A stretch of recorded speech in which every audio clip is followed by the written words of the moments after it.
اللہم صلی علی سیدنا محمد و علی آل سیدنا محمد و بارک وسلم۔ Daily Islamic network YouTube channel پر آپ سب کو خوش آمدید۔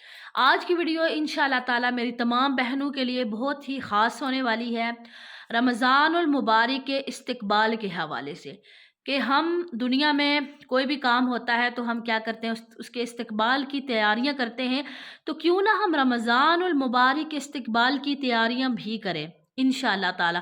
تو آپ نے وہ رمضان المبارک کا استقبال کیسے کرنا ہے؟ سب سے پہلے ہم جان لیں گے کہ رمضان المبارک میں خاص عبادات ہمیں کیا کرنی ہے اور اس کے لیے ہم نے اپنے آپ کو تیار کیسے کرنا ہے۔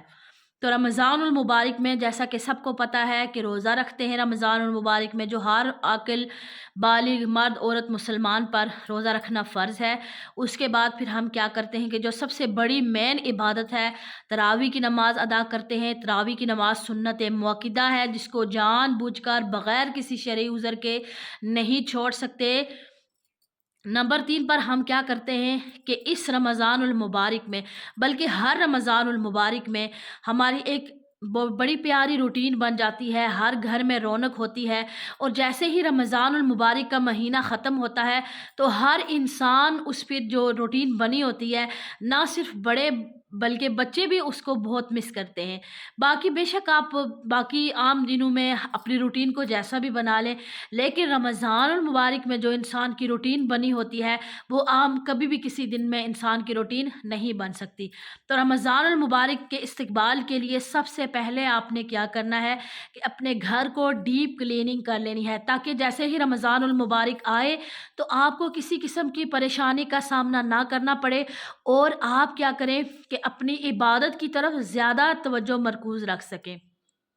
تو رمضان المبارک سے پہلے اپنے دنیاوی معاملات کو، چاہے وہ آپ کے گھر کے معاملات ہوں، چاہے وہ آپ کے کاروباری معاملات ہوں، جو بھی معاملات ہوں، ان کو آپ سب کو ختم کریں اور رمضان المبارک کے لیے اپنے آپ کو تیار کریں، اور رمضان المبارک میں عبادت کے لیے اپنے آپ کو تیار کریں۔ تو رمضان المبارک سے پہلے کیونکہ صرف 11 دن باقی ہیں رمضان المبارک میں، تو اس سے پہلے آپ نے کیا کرنا ہے کہ جتنے بھی ضروری کام ہیں ان کو آپ ختم کر لیں۔ تو رمضان المبارک میں جو عبادات کی جاتی ہیں، تو گھر میں آپ کوشش کریں کہ ایک آپ ایسا کمرہ رکھ لیں کہ جس کو آپ صرف عبادت کے لیے مختص کر لیں، کہ جہاں پر آپ نے صرف عبادت کرنی ہے، اور جس کو بیت مسجد بھی یعنی گھر کی مسجد بھی کہا جاتا ہے۔ تو اب دیکھیں کہ جب ہم مسجد کو دیکھتے ہیں تو ہمیں کیا یاد آتا ہے؟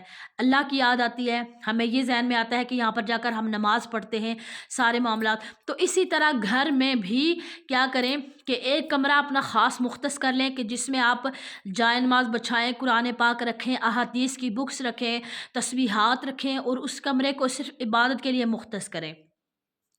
تو مختص کر کے اگر تو آپ کے پاس اتنا پاسیبل نہیں ہے کہ علیحدہ سے پورا کمرہ جس کو آپ صرف عبادت کے لیے مختص کریں، اگر ایسا نہیں ہے تو آپ کا اگر جو کمرہ ہے اس کمرے میں ایک سائڈ پہ کونے میں آپ جائے نماز بچھا کر اور آپ اپنی پوری یعنی عبادت کے لیے سیٹنگ کر سکتی ہیں۔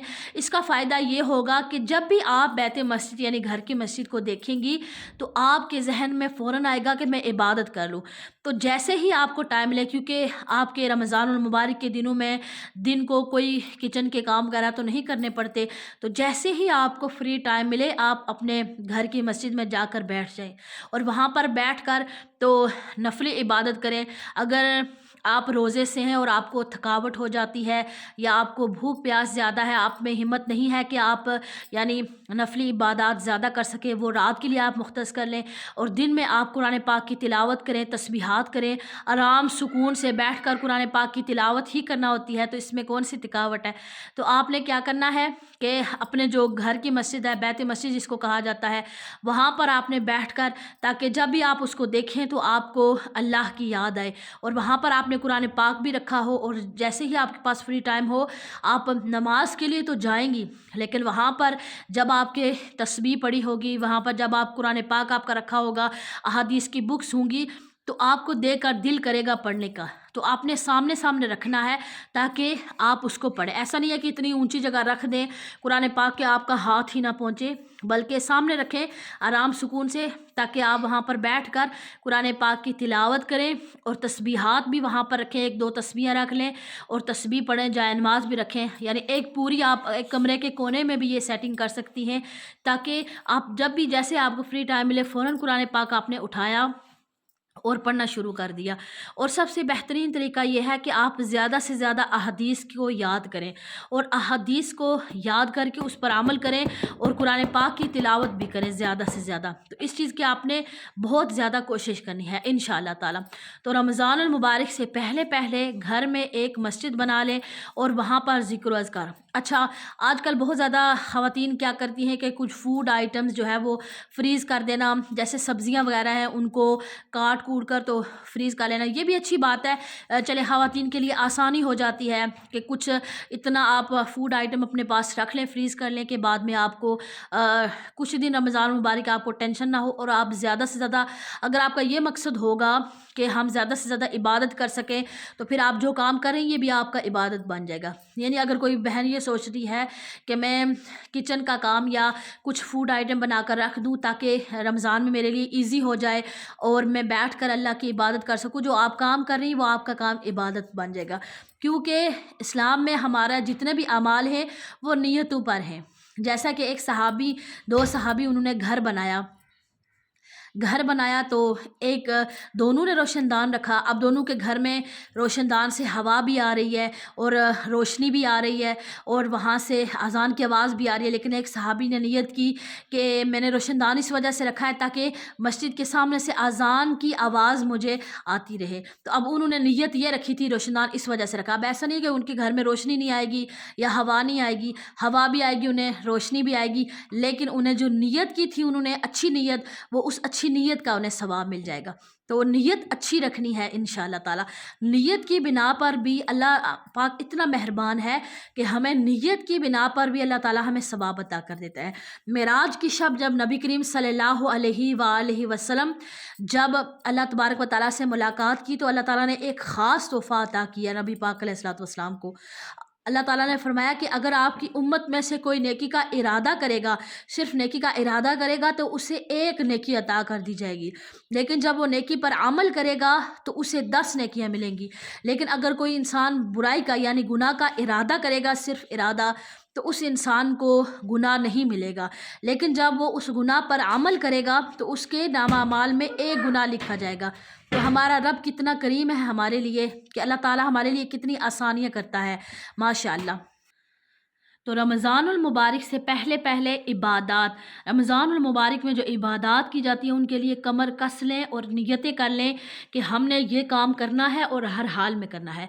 देखिए अक्सर हमारे माशरे में देखा गया है कि रमज़ानुल मुबारक को खाने का महीना बना दिया गया है। सहर की पार्टियां चल रही हैं, इफ्तार की पार्टियां, आज इस दोस्त के घर, आज उस फैमिली मेम्बर के घर पार्टियां कर रहे हैं, इफ्तार कर रहे हैं, लेकिन इबादत पर तवज्जो नहीं है। आप ऐसा करें ना कि अगर पार्टियां करनी है तो आप उसके बाद रमज़ान के बाद शवाल का महीना आएगा, पूरा महीना आप सहर व इफ्तार में पार्टियां करें, जो मर्ज़ी करें, लेकिन आप रमज़ान और मुबारक में क्या करें कि ज़्यादा से ज़्यादा इबादत करें। बिल्कुल सवाब मिलता है। आपके जहन में यही होगा कि रोज़ा रखने का और उसको किसी को इफ्तार करवाने का बहुत सवाब है, बिल्कुल बहुत सवाब है। ऐसे लोगों को इफ्तारी करवाना कि जो ज़रूरतमंद हों, यानी कि आम ज़िंदगी में जिन लोगों की आप हेल्प करते हैं, मदद करते हैं, जो सफ़ेद पोश लोग हैं, उनकी मदद करनी है। अब लोग ये समझते हैं कि सफ़ेद पोश वही इंसान होगा, गरीब इंसान वही होगा कि जिस इंसान के पास 1 या 2 वक्त का खाना नहीं है। ऐसा नहीं है। इस महंगाई के दौर में आप देखें कि अगर एक कोई बुज़ुर्ग रेहड़ी लगा रहे हैं, वो किसी मजबूरी की वजह से लगा रहे हैं, वो भी सफ़ेद पोश हैं।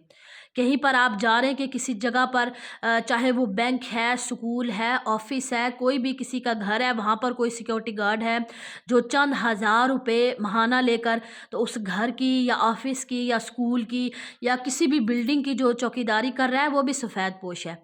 अब आप देखेंगे कि इमाम मस्जिद जो पूरा महीना चंद हज़ार रुपए के ऊपर आपको इमामत करवाते हैं या पूरा महीना गुजार देते हैं, वो भी सफ़ेद पोश हैं।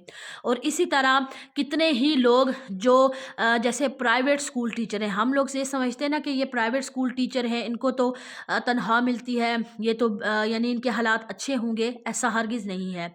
जो प्राइवेट इदारों में काम करने वाले, उनकी भी महीना चंद हज़ार होती है, वो भी सफ़ेद पोश हैं।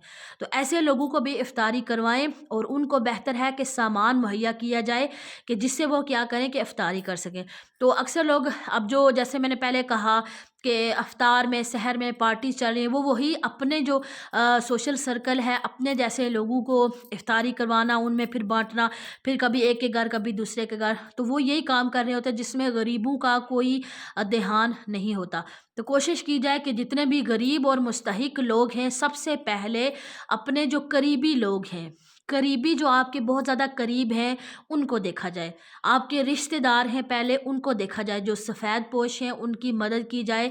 रमज़ानुल मुबारक में उन्हें आप जो रमज़ानुल मुबारक का पूरा एक रमज़ान का राशन पैकेज है, वो दे सकते हैं। उसके अलावा आप क्या कर सकते हैं कि अगर आपके रिश्तेदारों में से कोई ऐसा मुस्तहिक नहीं है, सफ़ेद पोश नहीं है, तो आप अपने करीबी अहल मोहल्ला में देखें।